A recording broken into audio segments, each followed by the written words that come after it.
dicteur rek ñu teewul ko ci benn vidéo ñu soog a ñëwaat ci biir plateau bi ngir amal waxtaan ci diggante Sénégal ak Malawi.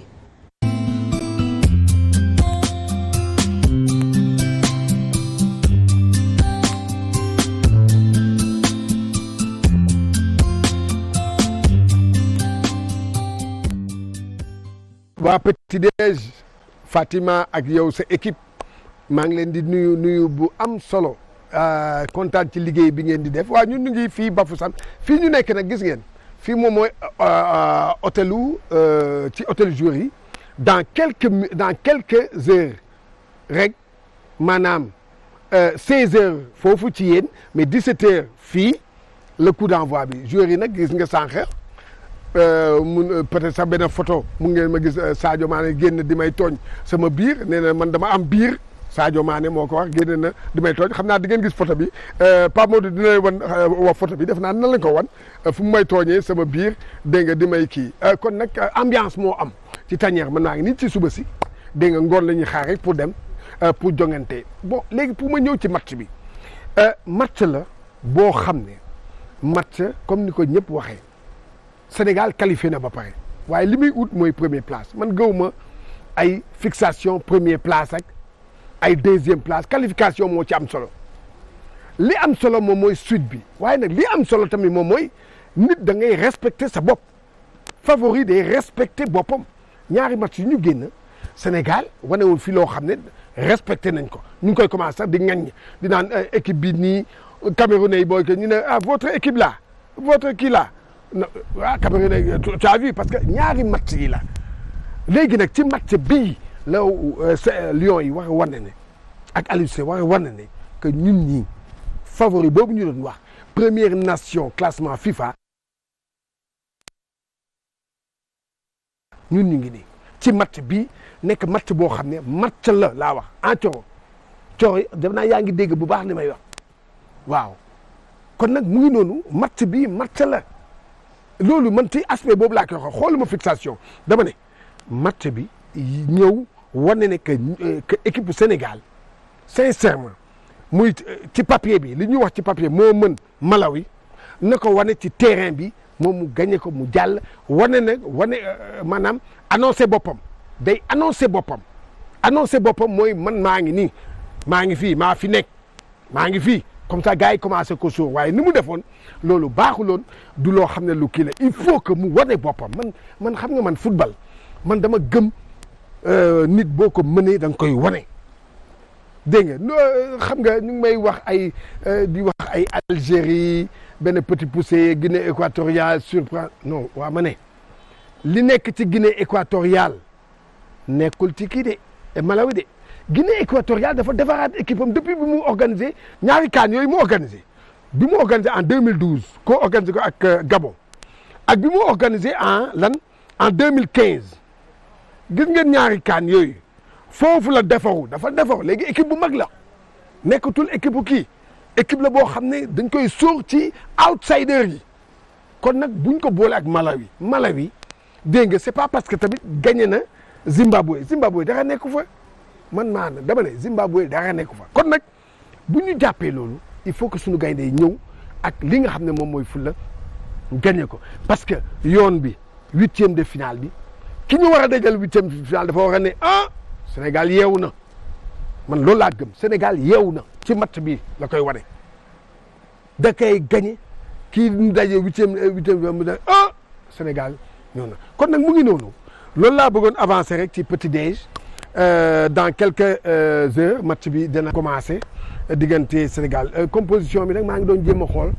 mais defe naa ne composition bi su ma mënul di wax probabilité damay wax probabilité composition bi ni lay demee sama probabilité li ñu maanaam lu ñu fort ci ay xam nga wax Edouard Mendy day reprendre place am waaw Edouard Mendy day ñoo reprendre place am ci défense bi Saliou Ciss la kii nga Bouna day wàcc axe bi Kalidou Koulibaly le ministre de la défense day ñëw ànd ak kan ak kii nga xam ne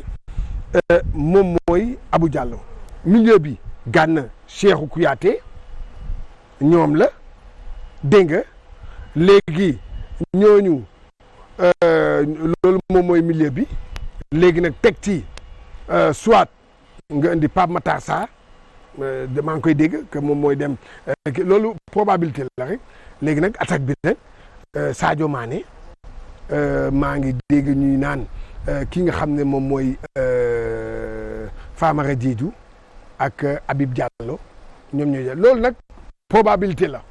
man loolu jàngat dañ ko foog nii mais gis nañ ne ñu bari jàpp nañ ne mooy composition bi nga xam ne moom la ñu yaakaar que moom mooy joué tey jile bu ci kanamee rek contre Malawi ciao bye bye.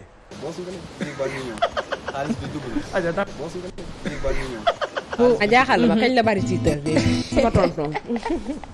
defaale na ci bari tiitar de nee nañu bàyyi caaw ak moom ak Sadio Mané bi te li Sadio Mané wax nag day mel ni dëgg la biir bee commencé génn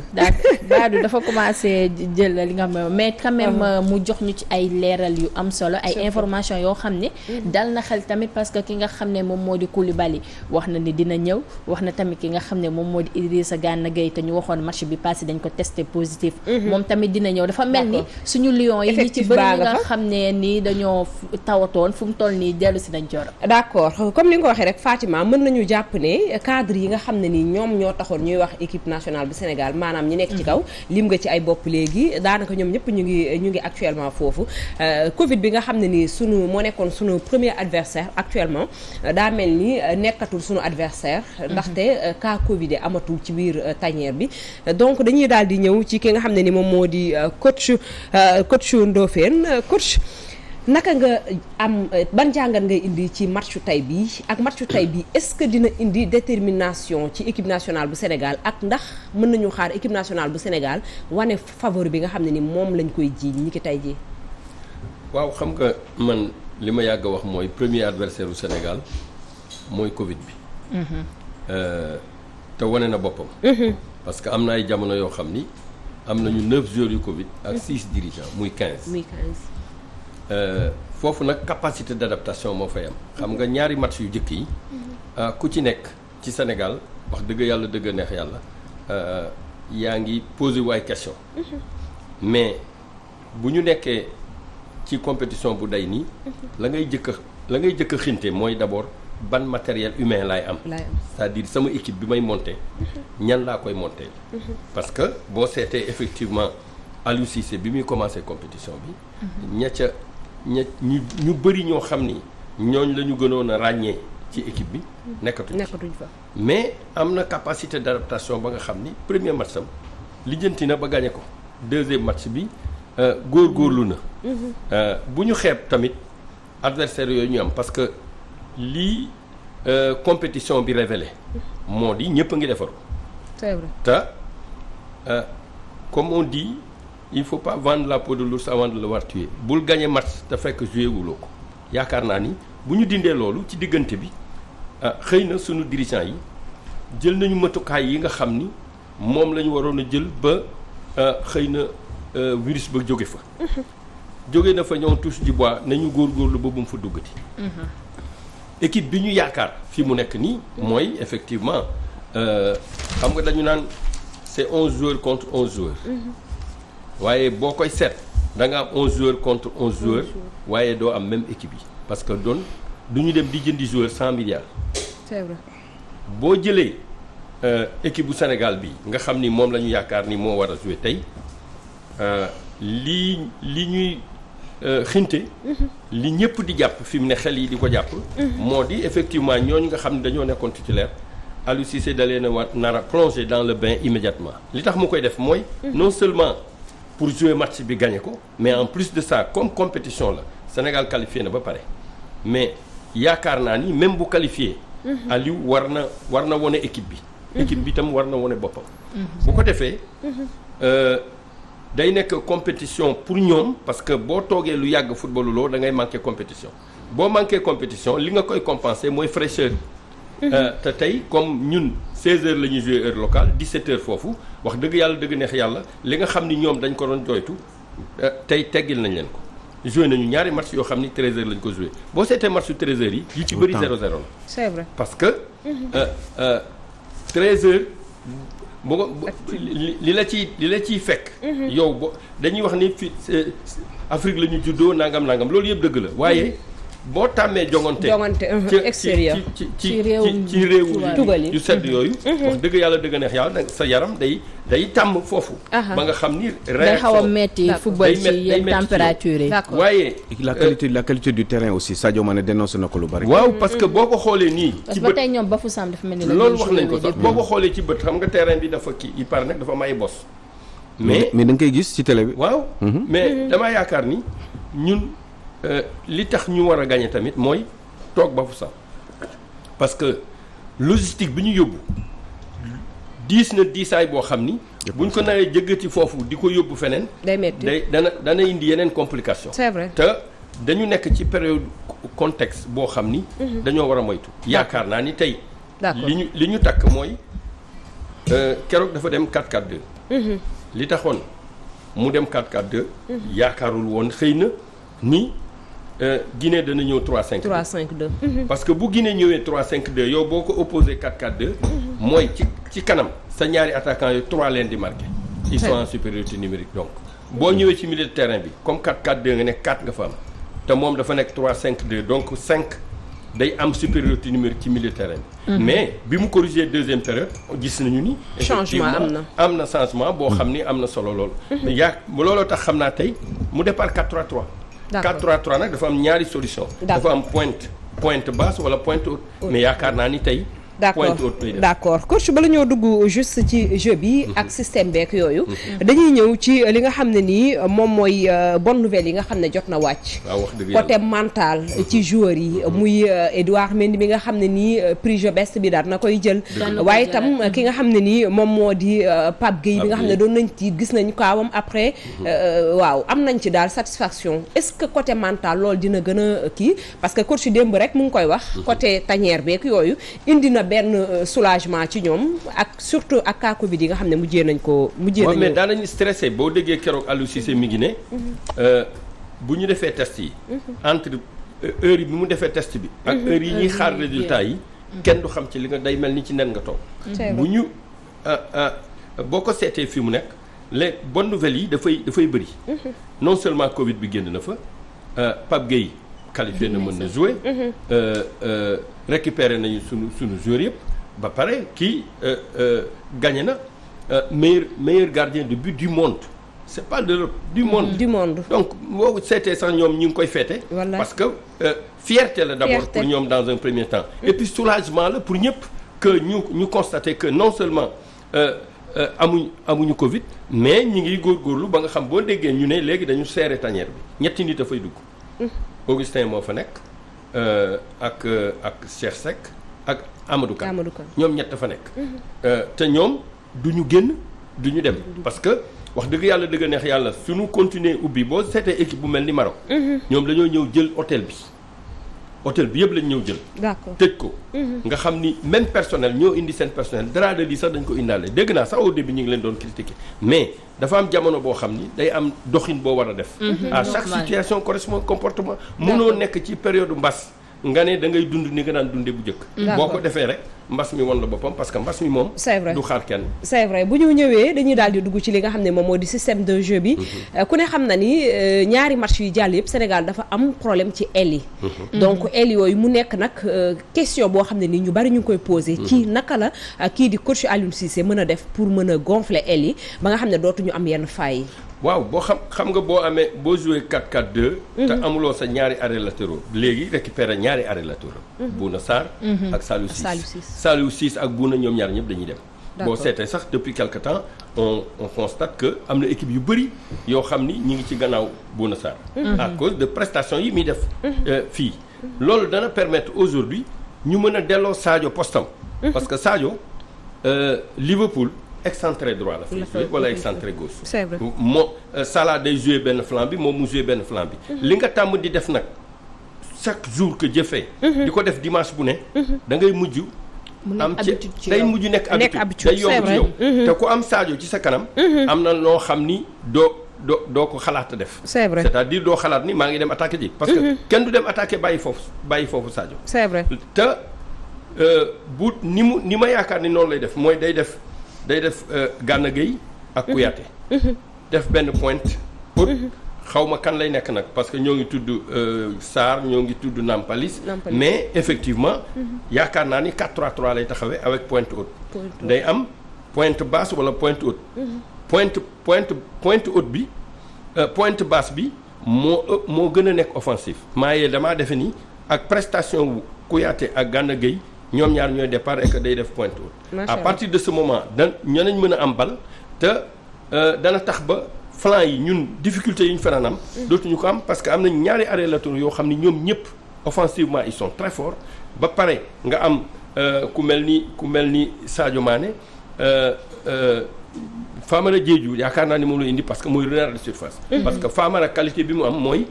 bal bu mu am ci biir surface bi daf koy dugal te loolu ça va être extrêmement important et déterminant équipe yi nga xam ni yëpp dañoo yéex a dugg ci match bi c'est parce que but bi day yéex a dugg c'est vrai boo loo dominer te fekk dugaluloo but gis nga Cameroun dafa dugal benn but waa ji mi ngi ko naan ils ne sont pas en sécurité c'est-à-dire dalagul li wóor mooy nañ ko kuti dugal deuxième dugaluñ ko waa ji ñëw égaliser donc Algérie loolu moo ko dal da ngaa gis ne Sadio Mané mën nañ ko utiliser côté gauche bi pour mën a gën a changer jeu bi waaw parce que foofu la gën a tàmm aussi non seulement mën nañ ko utiliser foofu parce que au plan défensif d'abord Sadio day marqué parce que Liverpool ñaari excentré yëpp dañuy marqué premièrement deuxièmement yaakaaruma nit dana am Sadio Mané ci sa kanam nga ne da nga ko fay bàyyi dem attaqué ji wala da ngay xaru te dana tax ba défenseur équipe adverse bi dana du ñu bàyyi espace bu gudd entre la dernière ligne défensive bi ak gardien de but bi parce que sinon bu ñu defee bal bi ci seen gannaaw ku mel ni Sadio mën na ko jël te ku mel ni Famara mën nañu appuyer ci moom parce que am na doole ji am na technique bi li tax bii yoon ñu am ci jafe-jafe mooy effectivement moom dafa am nooy football ak moom dafa am avant-centre yoo xam ni ku mel ni Lukaku da nga koy jox bal mu téye ko ma nga ñëw mu joxe ko c'est-à-dire moom mën na nekk non seulement élément d'appui mais am na finisseur la en plus de ça te finisseur ça va être extrêmement important ci compétition bi parce que occasion yi du bëri boo seetee ñun contre Guinée en première période am nañu ay jafe-jafe mais en deuxième période ku mel ni Bouna Sarr day dugal bii boobu à partir de ce moment ñu gagné ko donc efficacité bi dana am importance trop ci compétition bii ñu nekk nii. c'est vrai bu ñu ñëwee ci côté vitesse bi ku ne xam na ni actuellement équipe nationale bu Sénégal da cee dellu ginnaaw bu baax a baax. bu ñu gisee surtout kaawu Krépin Diatta ñëwul ci tanière bi ren kaawu Ismaïla Sarr te ñooñu bokkoon nañ ci ñu doon appuyer côté vitesse ci li nga xam ne moom la ci équipe bi. est-ce que Bamba Dieng mënuñu wax ne mën na jël place su Krépin pour mën a am lu mu yokk. parce que gis nañu ñoom ñaar ñu. fi mu ne yaakaar naa ni. en dehors de ñaar yooyu. muy moom muy Habib muy Boy Villarreal Diallo ñoom ñëpp ku ci nekk yaakaar naa ni bu ñu la dugalee fi mu ne on n'est pas à un élément près il est vrai que man j'évite autant que faire se peut de parler des absents parce que fi mu nekk nii Sénégalais bu ñu dugal fi mu ne da nga war a teg ci sa bopp ni man maay meilleur Sénégalais du moment c'est-à-dire tey maa fi gën. d'accord li sama nawle ba doon def. tey dinaa rey sama bopp ba def lu ëpp loolu. à partir de ce moment ak qualité yi ñu am ñun parce que nag bu ñu fàtte ni on a gagné en expérience parce que dañuy dem di dellu di demaat di dellu te loolu day am loo xam ni daf la koy jàngal. mooy boo jaaree ci yoon wi nga gis ni fii am na pakk fii am na kii da ngay xam noo koy moytoo. bi virus bi duggee foofu gis nañu effectivement branle-bas de combat bi nga xam nit ñi def nañ ko. loolu moo indi problème d'ailleurs ak Kalidou qu'à un certain moment mu révolté wu. parce que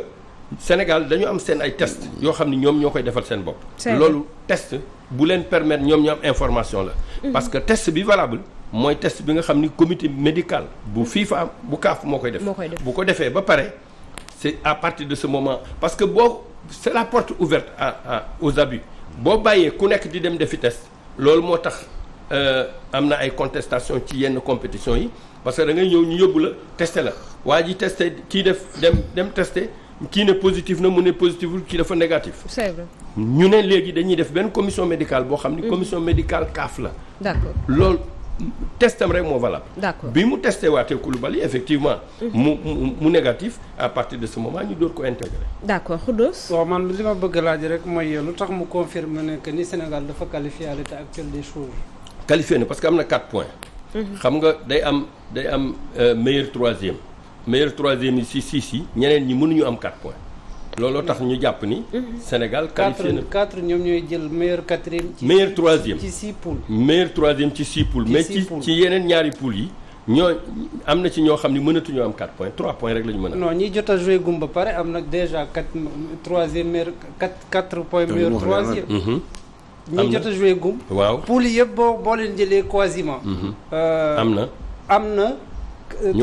na ñu am 4 points. ça veut dire que ñoom ils sont probablement. troisième meilleur. mën nañu 4 la ñuy jël ci meilleur troisième 4 meilleur troisième. loolu laa lay wax. ci ñi nga xam ne jot nañu jouer pour le moment boo jëlee par exemple le cas du Cap-Vert. oui xam nga mën nañu yaakaar ne dinañu bokk ci troisième meilleur yi. moo tax nag ma ne la parce que ça dépendra de ce que le Sénégal va prendre.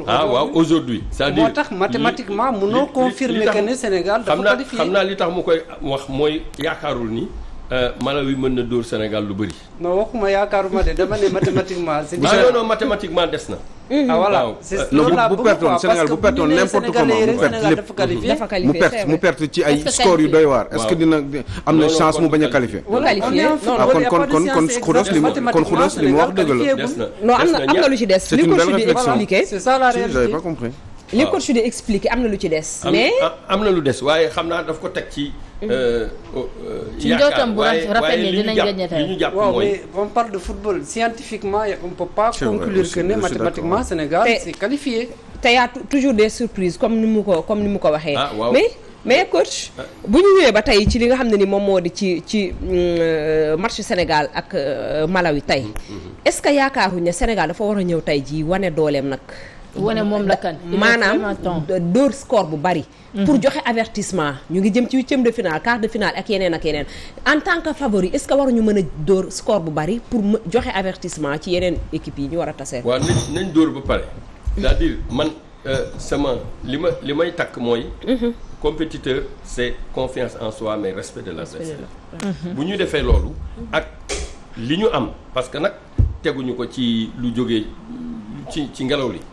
En fait mënuñu nekk première nation depuis 3 ans te première nation depuis 3 ans du ay affaire vote. terrain bi moo koy justifié da ngay gagné am 3 points kii match nul am 1 point kii am 0. buñ ko gagné donc buñ dajalee loolu ba fin d'année. ñu ne Sénégal mooy premier. ñu def ko ñetti at de suite donc fi mu ne mënuñoo làqatu. c'est-à-dire on peut pas se cacher derrière notre petit doigt. il faut ñu sol suñu manteau de favori. te tey nag dafa war a nekk benn match boo xam ni daf ñuy préparer pour huitième de finale yi. xam nga depuis quelque temps amuñu suñu équipe. c'est vrai ñii dañuy ñëw ñii duñu ñëw ñii tey à part peut-être Crépin Ismaïla qui ne sont pas là équipe bi nga xam ni moom la yaakaar ne moom moo war a continuer compétition bi am na ko tey. d'accord ci côté défenseurs yi relance yi ñuy sànni bali ñuy sànni rek. est-ce que loolu lan moo ko waral te est-ce que loolu li ko waral ci ñi fa nekk la. gis nga Pape Abdou Cissé. li mu tàmm ci équipe am ñoom dañuy jouer long xam nga boo jëlee yenn équipe yi mën nañ ko yeneen équipe yi mënuñu ko. boo seetee ku mel ni Chelsea dañu am Lukaku. donc bu ñu amee jafe-jafe dañuy koy joindre directement moom mooy garder bal bi nit ñi développer ñu exploser parce que ñoom 3-5-2 la ñuy jouer. il faut impérativement am koo xam ni mooy téye bal bi pour permettre ñeneen ñi ñoom ñu approcher ko. donc habitude boobu la jël mais boo seetee Koulibaly moom day porter bal bi ñëw indi ko. parce que loolu la tàmm. moom itam fa muy football. yaakaar naa ni bu ñu boolee loolu yëpp parce que Saliou Ciss du sànni Sarr du sànni. donc tey li ma gëm mooy. am na déjà ñaari hommes du milieu ku mel ni par exemple Gana Gueye il rend les balles propres. boo ko joxee effectivement dana ko téye te doo ko nangu ci moom. moom moo ko mën ak N'Golo Kanté. d'accord donc à partir de ce moment tey yaakaar naa ni Aliou Cissé dana indi équipe boo xam ni. dana waajal. dana tax moom mu waajal huitième de finale ci ni mu nar a jouer. d'abord ni mu nar a jouer premièrement. parce que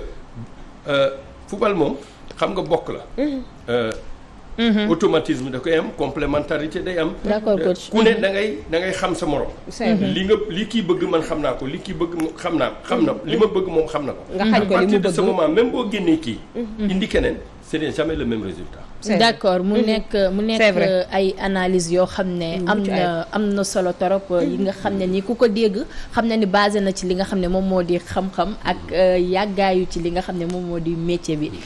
Thioro ma bàyyi la nga tàggatoo ak mbokku téléspectateurs yi. d'accord comme ni nga ko waxee rek waxtu bi daf ñoo daal di xoj waaye coach Ndofène dañu koy daal di jaajëfal bu baax a baax ndax yeewu fajar bi metti na waaye te neexuta nag décroché moom mi ngi koy gis nii daanaka waaw avant muy ñëw presque semaine bi yëpp ñu ngi ko doon kii pour mu ñëw ci plateau bi macha allah ci xam-xam incha allah rabbi yàlla Sénégal continuer di jouer dinañu wëy ak moom ci leneen ci ay émission ci biir CAN bi moo xam petit déj moo xam Walf Sport incha allah rabbi heure bu ñu ko soxlaa rek dinañ ko jéem a contacter pour mu ñëw ñu jéem a débattre ci wàllu sport rawatina équipe nationale bu Sénégal ba tax na dañuy jaaree foofu rek tàggatoo bu di yem fii di wax ne dinañ ñëwaat incha allah ni ki jeudi daal di def si li nga xam ne moom moo di la toile bala ñuy dem ñaanal Sénégal rek incha allah rabbi tey ñu gagné comme ni ñu ko bëggee ci score bu bari ba jox avertissement suñu yeneen mbokk équipe yi nga xam ne ñu ngi ñu xaar ci huitième de finale quart de finale ba finale demi-finale ba finale incha allah jël coupe bi. d'accord incha allah mu nekk loo xam ne am na solo torop ñu dalaloon fii ki nga xam ne moom moo di coach Ndofène coach ñu bàyyi la nga tàggatoo ak téléspectateurs yi. waaw mais damay jaale suñu benn xarit mooy Sega Sakho. yaayam dafa nelaw. yal na ko yàlla yërëm. moom maa ngi koy jaale di ñaanal maire bi yàlla xaare ko àjjana. amiin di wax rek ni li Cheikh Tidiane wax noonu. bu ñu paree nañ ko vérifier parce que yaakaar naa ni am na fu mu ko teg. d'accord ñu seet ñan ñoo am 4 points lu tax moom mu wax ko. d'accord à partir de ce moment ça nous permettra effectivement balaa match bee démarrer. ñu gën a édifier. parce que am na ñu amagum 4 points. ñun bu ñu yemee fii ci 4 points ndax am na lu tax. à partir de ce moment ñu seet ko ba xam parce que li Xuddoos wax tamit. wax dëgg yàlla dafa taxaw. d'accord waaw ñu ñaanal nag. sunu gaynde yi ñu gagné tey largement qualifié ñu waajal huitième de finale bi en toute sérénité d'accord incha allah di leen ñaanal ñu gagné ñu waajal